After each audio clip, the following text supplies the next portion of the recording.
Seal की डोंगरी चाकसू राजस्थान में शीतला माता की कहानी बहुत प्राचीन समय की बात है। एक दिन शीतला माता धरती के लोगों का हालचाल जानने के लिए एक बुढ़िया का रूप बनाकर वैकुंठ धाम से धरती पर पधारी। वह राजस्थान के चाकसू गांव में एक डोंगरी पर अवतरित हुई। माता ने देखा कि यहाँ धरती पर उनका कोई मंदिर नहीं है, और जब धरती पर किसी गांव में उनका मंदिर ही नहीं है तो उनकी पूजा भी कैसे होगी। बुढ़िया मैया चाकसू गांव की गलियों में घूम रही थी। तभी किसी नादान महिला ने अनजाने में चावल का उबलता गर्मा गर्म पानी उसके ऊपर फेंक दिया। चावलों का उबलता गर्मा गर्म पानी बुढ़िया माता के शरीर पर आकर गिरा। गर्म पानी के गिरते ही बुढ़िया माता के सारे शरीर पर बड़े बड़े फफोले पड़ गए। शरीर में फफोलों से बुढ़िया माता के सारे शरीर में जलन होने लगी। बुढ़िया माता सारे गांव में घूम घूम कर चिल्लाने लगी कि अरे मेरा सारा शरीर जल गया है, कोई मेरी मदद करो, कोई मेरी मदद करो। लेकिन गांव के किसी भी व्यक्ति ने गर्म पानी से झुलसी बुढ़िया माता की कोई मदद नहीं की। वह बुढ़िया इधर उधर मदद के लिए चिल्लाती हुई दौड़ रही थी। बुढ़िया माता इधर उधर दौड़ते दौड़ते कुम्हारों के मोहल्ले में जा पहुंची। वहां घर के बाहर एक कुम्हारन बैठी थी। तड़पती हुई बुढ़िया माता ने उस कुम्हारन से भी मदद की गुहार की। उस कुम्हारन ने देखा कि एक बुढ़िया के शरीर में बड़े बड़े फफोले पड़े हुए हैं और वह जलने से तड़प रही है।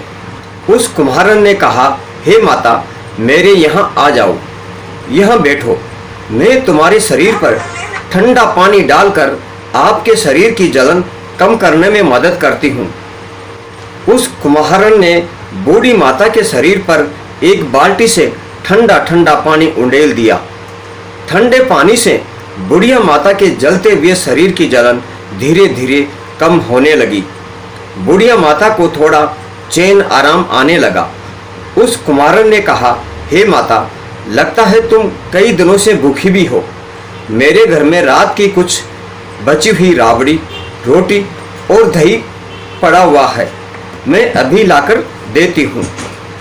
उस कुम्हारन ने बूढ़ी मैया को रात की बची हुई ठंडी बासी बाजरे व ज्वार की राबड़ी, दही और एक ठंडी रोटी लाकर दी। बाजरे एवं ज्वार के आटे की ठंडी राबड़ी व दही खाने से माता के शरीर में जलन खत्म होने लगी। उसके शरीर में कुछ ठंडक महसूस होने लगी। कुम्हारन बोली, हे मैया, आपके बाल बिखर गए हैं, आओ मैं तुम्हारी चोटी बनाकर माथा गूंथ दूं। वह कुम्हारन कंघे से माता शीतला के बाल संवार कर उसकी चोटी बनाने लगी। चोटी बनाते बनाते उस कुम्हारन की नज़र अचानक माता के पीछे सर में बालों में छिपी एक आंख पर पड़ी। सिर में पीछे की ओर आंख देखते ही वह कुम्हारन डर के मारे चिल्लाकर उठकर भागने लगी। तभी शीतला माता ने कहा, बेटा तुम डरो मत, मैं कोई भूत प्रेत नहीं हूँ, मैं तो माता शीतला हूँ। मैं तो इस धरती पर यह देखने आई थी कि इस धरती पर कौन मुझे मानता है और कौन कौन मुझे पूछता है। खैर, माता शीतला ने तभी साक्षात हीरा मोती पन्नों से सुशोभित वस्त्र पहने, सिर पर स्वर्ण मुकुट धारण किए, अपना असली रूप धारण कर उस कुम्हारन को दर्शन दिए। शीतला माता के साक्षात दर्शन कर वह कुम्हारन धन्य हो गई। माता शीतला के साक्षात दर्शन कर वह कुम्हारन सोच में पड़ गई कि मैं तो गरीब कुम्हारन हूँ, अब मैं इस माता शीतला को कहाँ बैठाऊँ। कुम्हारन को सोच में पड़ी देखकर माता शीतला ने कहा कि हे बेटा, तू किस सोच में पड़ गई है। कुम्हारन दोनों हाथ जोड़कर आंखों में आंसू बहाते हुए बोली, हे माता, मैं तो एक गरीब कुम्हारन हूँ, मेरे घर में तो यहाँ सारे गरीबी और दरिद्रता फैली हुई है, अब मैं आपको कहाँ बैठाऊँ। बस मैं यही सोचकर डर रही हूँ। मेरे यहाँ आपके लिए ना तो कोई चौकी बाजोट है और ना ही कोई आसन, अब मैं आपको बैठाऊँ तो कहाँ बैठाऊँ। माता शीतला ने कहा, बेटी बस इतनी सी बात पर तुम इतनी चिंतित हो गई है। माता शीतला प्रसन्न मुद्रा धारण कर घर में बंधे एक गधे पर जाकर बैठ गई और एक हाथ में झाड़ू और दूसरे हाथ में दलिये से भरी थाली लेकर झाड़ू से सारे घर की दरिद्रता को झाड़कर उस दलिये की थाली में भरकर फेंक दिया। शीतला माता ने कहा, हे बेटी, मैं तेरी सच्ची सेवा और भक्ति से प्रसन्न हूँ।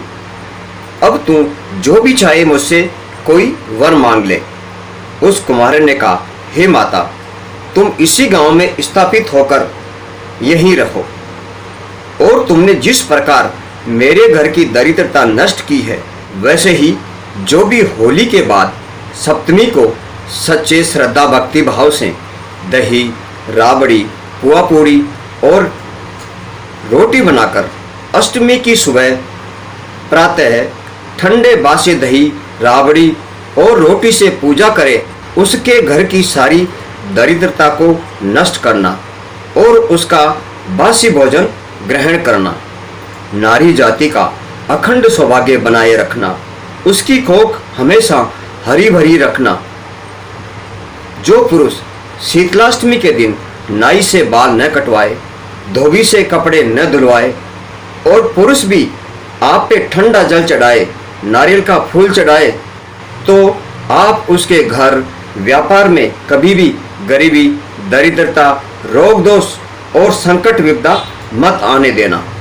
माता शीतला ने उस कुमारन से तथास्तु कहा और उस कुमारन को अखंड सौभाग्यवती होने का वरदान दिया और कहा, इस धरती पर आज से मेरी पूजा अर्चना का चढ़ावा लेने का अधिकार केवल कुम्हार जाति को ही होगा।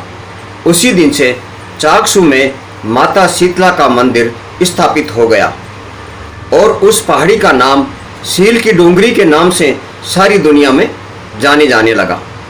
चाकसू गांव में सील की डूंगरी शीतला अष्टमी के दिन बहुत बड़ा मेला लगता है। दूर दूर से लोग यहाँ ठंडी बासी राबड़ी, रोटी और पुआ पूरी का भोग लेकर माता शीतला को चढ़ावा चढ़ाने के लिए आते हैं।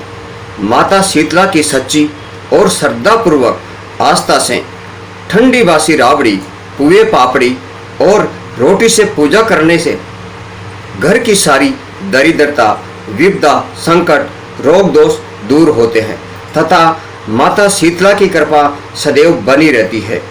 बोलो जय शीतला माता की जय, जय शीतला माता की जय, जय शीतला माता की जय।